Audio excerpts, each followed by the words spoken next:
Сәлем достар, бүгін қалай үй жағдайында екі түрлі құлпынай және де кивидан жасалынатын коктейльдің рецептімен бөлісемін. Міндетті түрде видеоның соңына дейін қарап, менімен бірге жасап көріңіздер. Ең алдымен каналға тіркеліп, қоңыраушаны басып қойыңыздар. Бізге құлпынай, сүт және де бір банан керек болады. Құлпынайды жақсылап жуып, тазартып алдым.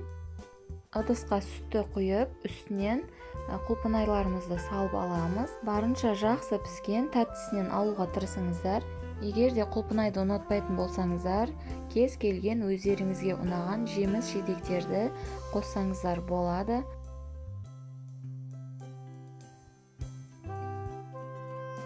Бананды ашып, турап аламыз.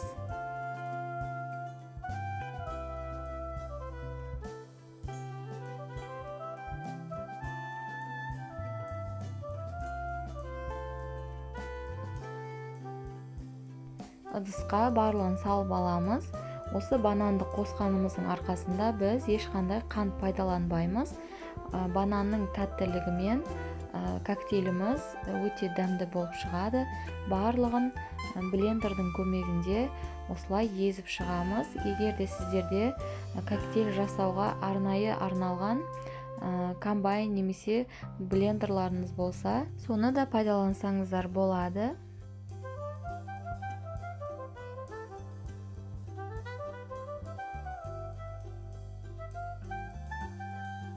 Осымен біздің құлпынайлы коктейліміз дайын болды. Стаканға құйып аламыз. Киви қосылған коктейль дайындаймыз. Ол үшін бізге бір банан, сүт, киви және де осындай балмұздақ керек болады. Мен пломбир балмұздағын пайдаландым. Ыдысқа туралған кивимізді салып аламыз.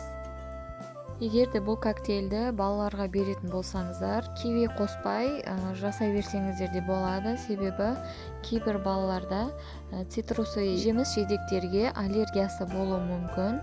Сол себепті алма қоссаңыздар болады, немесе тағы да басқа жеміс жидектерді қосуға болады. Бананымызды үстінен турап қосып аламыз. Балмұздақты осылай бөліктерге бөліп, үстінен қосып аламыз.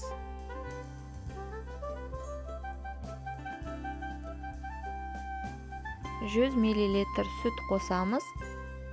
Блендермен жақсылап езіп аламыз.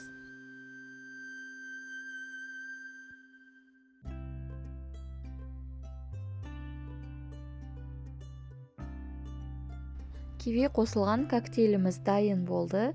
Стаканға құйып аламыз. Осы рецепт бойынша жасайтын болсаңыздар, 2 порциялық коктейль шығады бізде.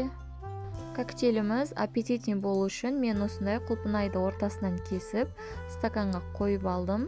Кивиді де дәл солай жасайдым. Ішкенде ыңғайлы болу үшін осылай турбочкаларды қойып аламыз. Міне достар, біздің коктейльдеріміз дайын болды. Көргендеріңізде өте оңай жасалынады. Әсіресе жаз уақытында өте керекті әрі пайдалы ішімдік деп ойлаймын. Сол себепті міндетті түрде жасап көріңіздер. Видео ұнаған болса, лайк басып, каналға тіркеліп, қоңыраушаны басып қойды ұмытпаңыздар. Сол кезде жаңадан шыққан видеоларды өткізіп алмайсыздар. Рецепт пайдалы болған болса, достарыңызбен бөлісуді ұмытпаңыздар. Келесі видеоларда кездескенше сау болыңыздар.